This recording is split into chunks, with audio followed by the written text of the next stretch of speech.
guys like were in a band, like what was the sort of Adelaide scene? What sort of bands were floating around? Adelaide scene. I don't know. It was very different. It was very southy. It was very I don't know. It's very heaps less professional, I reckon. It was really innocent. Yeah. Yeah, it was just sort of like mates. Bands would go and play house parties, and then go and support an international band. You know, it was a lot less, career sort of focused. You know, like people weren't really trying to make it as much. It seemed to me anyway. But yeah, you know, bands like Test Eagles and Cranked Us and all that sort of stuff was floating around. Saw 99s back in the day, and yeah. Because I remember like saying that, oh, you played 99s at a party, at a house party or something, you know, be totally different. Yeah, so it's like that. And what about, like, you know, when you sort of like were getting, before you were forming a band, were you into any other Christian bands before you guys formed a band?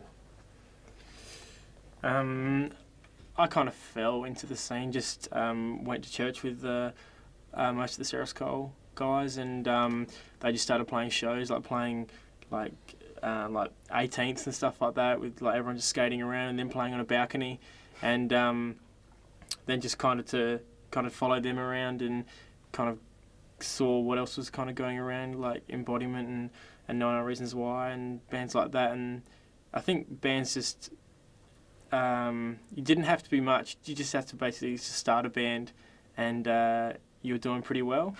And yeah, and then just from that, they really just inspired me to start playing guitar, and just to look for something like they had going. And I think a lot of the bands kind of came from the Think Tanks and the Seraph Coles.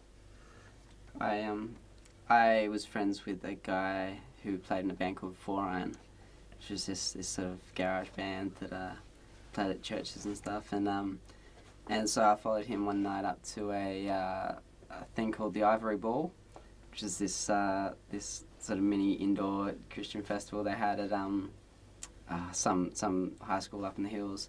And I remember that was the first time I'd seen Seraph's Cole, and they were pretty much the first sort of Christian band that sort of really like shocked me, like whoa, this is actually good. Like I remember probably a couple months before that, I was at a skate park with one of my friends, and just talking about how I wanted to start a punk band and stuff. I was in like a grunge band at the time, and I was just over it. And he's like, "Why don't you start a Christian punk band?" And I sort of laughed at him and sort of said, "It's a bit of an oxymoron, don't you think? A Christian punk band." And it wasn't till I went to that Ivory Ball and saw Sarah's Cole for the first time that I realised that it could actually happen in the same sentence, you know. And so yeah, I think that was a pretty big inspiration for all of us in the early days. Yeah.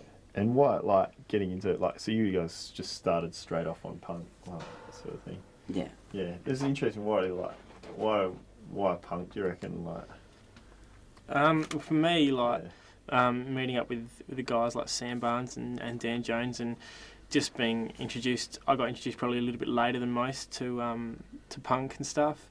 It was just like a whole different world. Like, I'd listened to a lot of the stuff that my brother and sister were into up until then, and it was just something really strange about it that just really like pulled me towards it, and like those guys as well. So I don't know why we got into it, but I just really enjoyed the music and enjoyed what those guys were doing with it at parties and stuff like that, and just wanted to kind of start something up similar to what they were doing.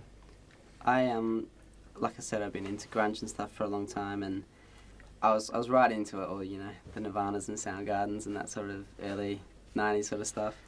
But I think after a while it just got really depressing. It was really sort of, there was sort of no hope in it, and it was all just dark and angry for no obvious reason. And I think the first sort of punk stuff I heard was sort of Fat Records, NoFX and Good Riddance and that sort of stuff. And it just grabbed me as something that was heaps more real and heaps more... I like the political, you know, social conscience side of it. And so as soon as I sort of discovered that, it just fitted me to a T, and I just loved it. So Yeah. It was like a lot more fun after that grunge movement, wasn't it? yeah, definitely, Yeah. it's a bit of a relief. Yeah. Yeah, everyone got into Fight Up. Now, how did you guys form? Like, how did you two get there? Like, obviously the core of the band. It started with me, with just another guy who was hanging around with us at Coromandel Valley and Nighting and stuff, is Craig Beams.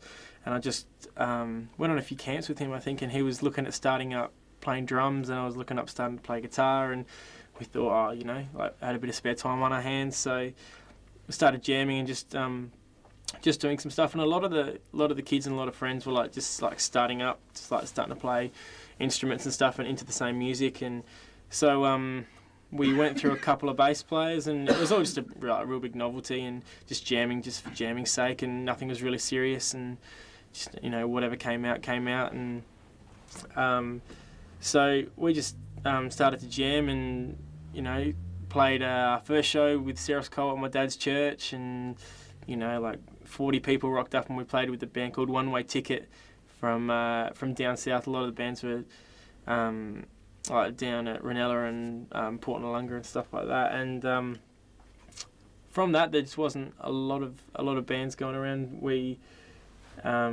picked up a bass player he went to Southside, Jethro, and he knew Josh from church, and I think they were kind of heading down the same musical track kind of thing. And yeah, they just came along to a band practice, and we're both really keen to join. Josh was in another band at the time called Hucklenut. Yeah, and just from there we just practiced in Craig's living room, and I don't know, it was strange to take it. Basically, Jethro joined this band, and I'd actually heard about him previously. Like, I don't think that. How many shows did you play? About not many. 3? Yeah, 3 or 4, something like that. And but somehow I'd already heard of him because of these KFC shirts they had, and like one of my friends was telling me there's this band called STR.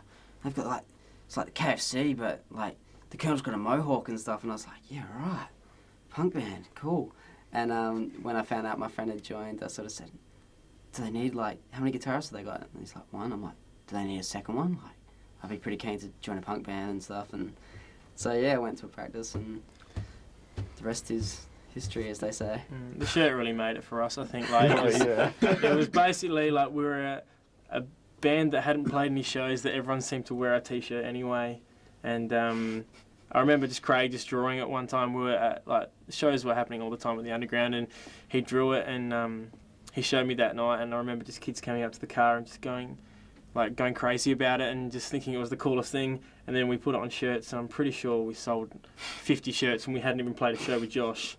And yeah, it was just crazy. The kids just like wanted these shirts, and from then we decided I think we better actually start being a serious band. Yeah. Like, I think everyone in Adelaide's seen a it's strange. You still see them. You still see them going everywhere. around. Yeah. Decided we got the shirts out. Might as well. Yeah. Start a band now. You just pump them out. You could pump them out anytime. They're just classics. Yeah.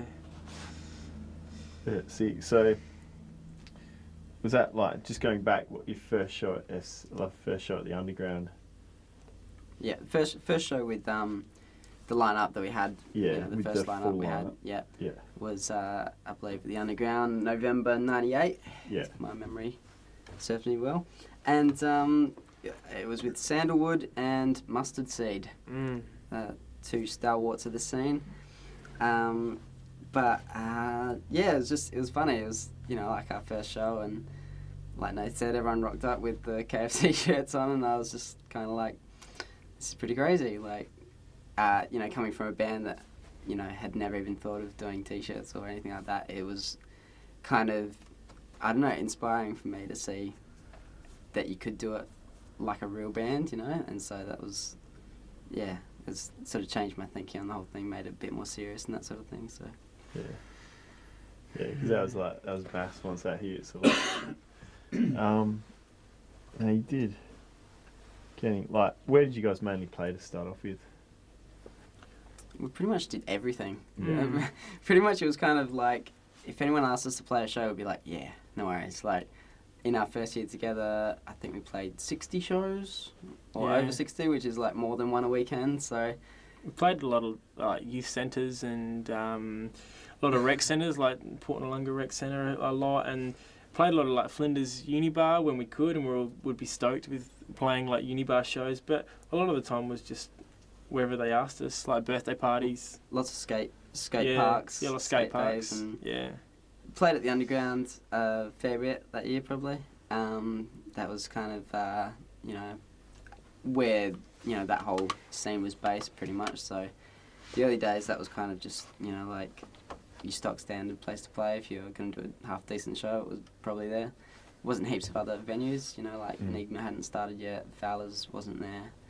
It's pretty much the Underground or one of the unis, you know, like there wasn't heaps for, you know, just a normal show, so it's heaps handy to have that as, you know, like somewhere to start for the young bands and that sort of thing, and yeah, fully helped us out. Got a bit of a springboard there.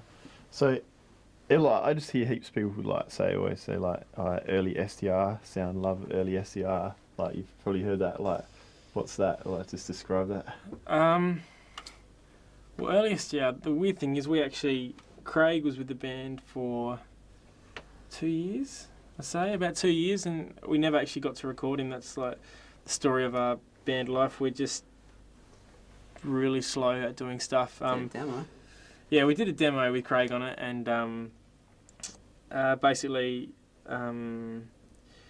he had some stuff that was changing, and he decided to leave the band, and we had got a new drummer, and he'd been in the band for how many weeks? Not long, probably like 3 or 4 weeks or something like that, I think it was, wasn't it? What are you talking about? I thought he was when we went as well. Nah, maybe 6. Yeah. What about before that? Do you guys do a demo tape? Yeah, we did a demo.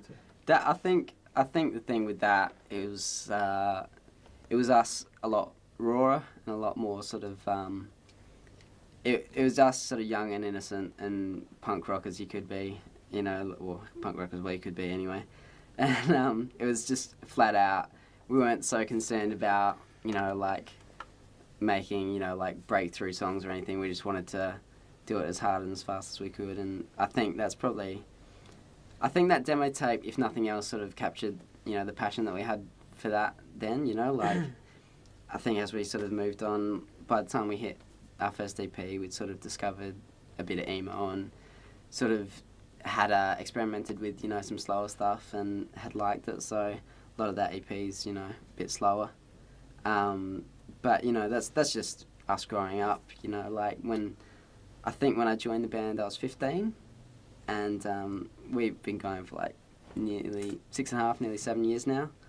And so, yeah, it's interesting that, you know, like from doing that demo tape, you know, to now like still into the same, you know, it's more or less the same style of music, and you know, it's fun to be able to experiment and grow up in the same band and do some different stuff, and yeah.